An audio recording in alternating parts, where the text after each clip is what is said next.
Salam merayu dan salam budaya bagi saudaraku pecinta budaya Nusantara.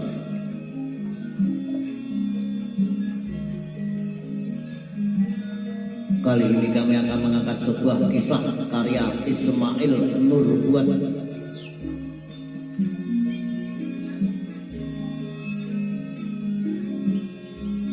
yang berjudul Raden Husein, Panglima Perang Majapahit yang beragama Islam.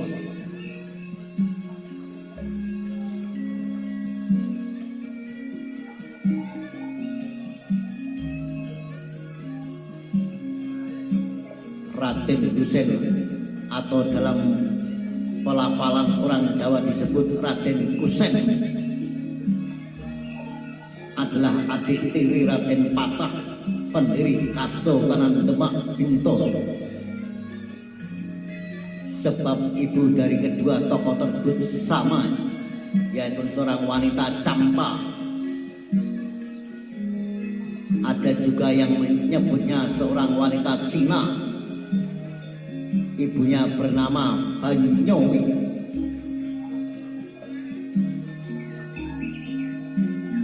Dahulu ketika Palembang menjadi bagian dari kekuasaan Majapahit, kerajaan Majapahit menempatkan Arya Damar untuk menjadi adipati di Palembang.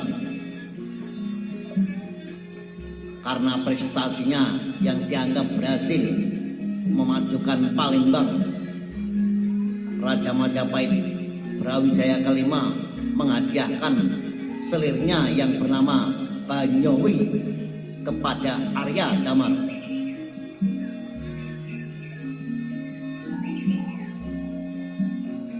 Pada saat dihadiahkan kepada Arya Damar, rupanya Banyowi dalam kondisi mengandung. Anak dalam kandungan itu kelak dalam sejarah dikenal dengan nama Raden Patah atau Pangeran Jimbun. Sementara hasil perkawinan antara Arya Damar dengan Banyowi melahirkan Raden Kusen atau King San.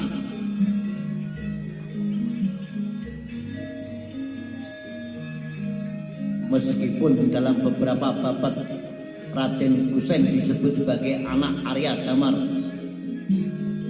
naskah Mertasinga dari Cirebon mengisahkan berbeda.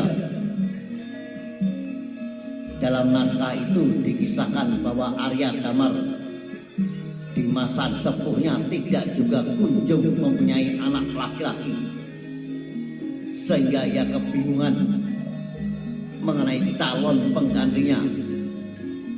Sampai suatu ketika didatanglah seorang panglima Cina yang mengabdikan diri di Palembang.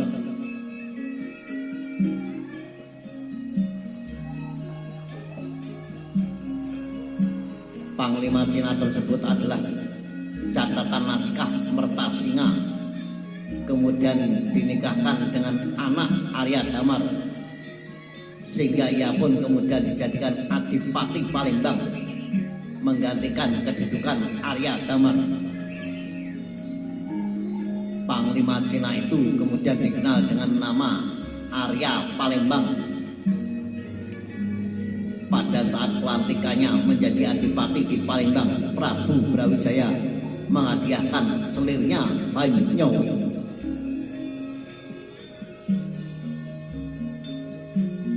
Perantuan Raden Kusen ke Jawa terekam dalam naskah kronik Cina Kuil Sampokong yang ada di Semarang. Menurut naskah tersebut, Raden Kusen merantau ke Jawa mengiringi kakaknya Raden Patah.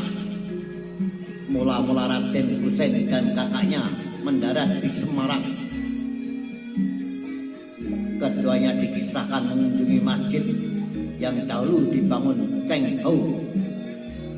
Akan tetapi keduanya kecewa selepas mendapati masjid yang didirikan Cheng Ho telah berubah fungsi menjadi kuil pemujaan Cheng Ho.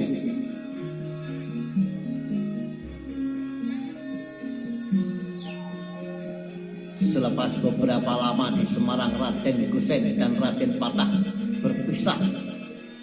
Raden Patah melanjutkan perjalanan ke Ampel untuk berguru ke Sunan Ampel di Surabaya. Sementara Raden Kusen mendatangi pusat kerajaan Majapahit untuk mengabdi kepada Raja Majapahit.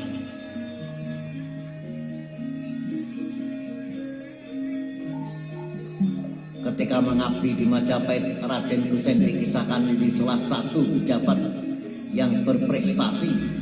Oleh karena itu, Brawijaya menugaskan ke Kadipaten Trum untuk menjabat sebagai pecuk atau tanda pemungut pajak. Pengabdian Raden Kusen sebagai pecuk tanda di Kadipaten Trum rupanya memuaskan sang raja, hingga akhirnya Raden Kusen diangkat menjadi adipati di Trum. Maka mulai selepas itu Raden Kusen lebih dikenal dengan nama Adipati Trum.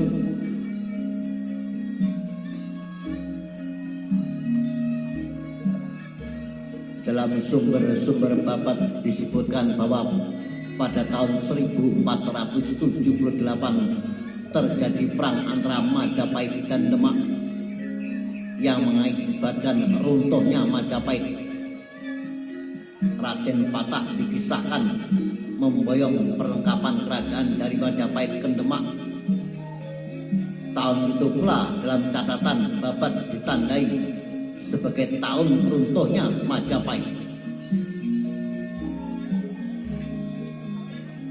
Belakangan selepas ditemukannya bukti-bukti baru seperti prasasti Jiu dan petak pada naskah kronik Cina Kuil Sampokong serta berita dari Portugis, diketahui bahwa ternyata pada tahun tersebut Brawijaya V selaku ayah Raden Patah dikudeta oleh Giri Wardana, sehingga menyebabkan ketidakstabilan Majapahit.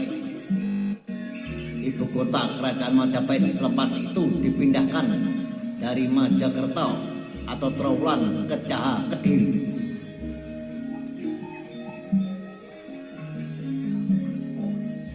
Berpindahnya kekuasaan Majapahit kepada Giriwardana menimbulkan guncangan.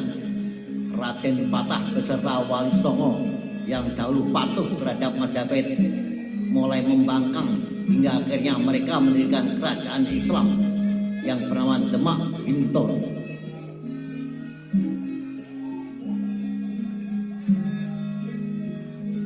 Demak dengan mengangkat Raden Patah sebagai sultannya, konflik antara Majapahit dan Demak pun kemudian pecah. Dalam kondisi semacam itu Raden Kusen rupanya mengambil sikap politik tetap setia kepada Majapahit.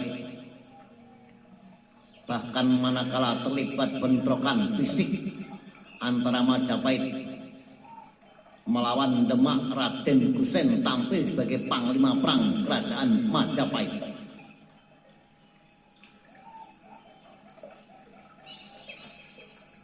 Dalam catatan naskah Mertasinya Raden Kusen dalam laga perang pertama melawan pasukan Demak terjun ke medan laga dengan gagah berani.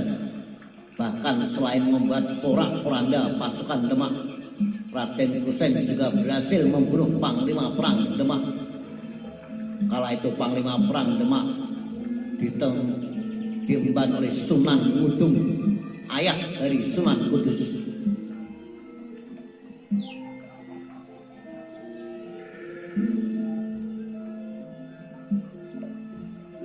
Dalam naskah kronik Kuil Sampokong pada tahun 1517 Raden Patah berhasil menaklukkan Majapahit untuk kemudian menjadikan Majapahit sebagai Kadipatian Bawan Demak.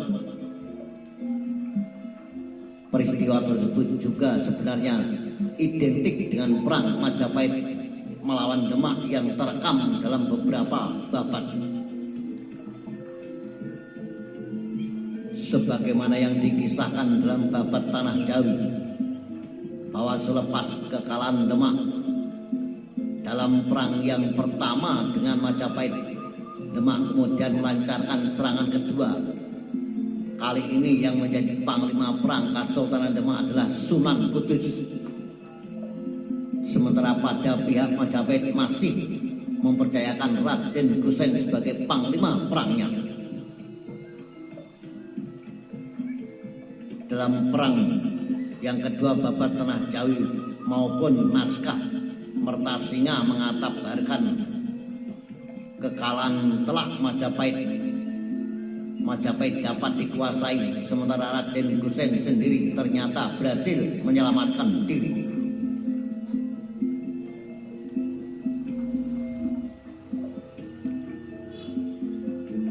Mengenai akhir hayat Raden Kusen, naskah Mertasinga mengisahkannya cukup rinci. Dalam naskah tersebut disebutkan bahwa selepas Raden Kusen berhasil meloloskan diri, Sunan Kudus mengirimkan surat kepada Raden Kusen agar menyerahkan diri ke Demak. Sunan Kudus berjanji akan mengampuninya serta tidak akan menuntut balas atas kematian ayahnya.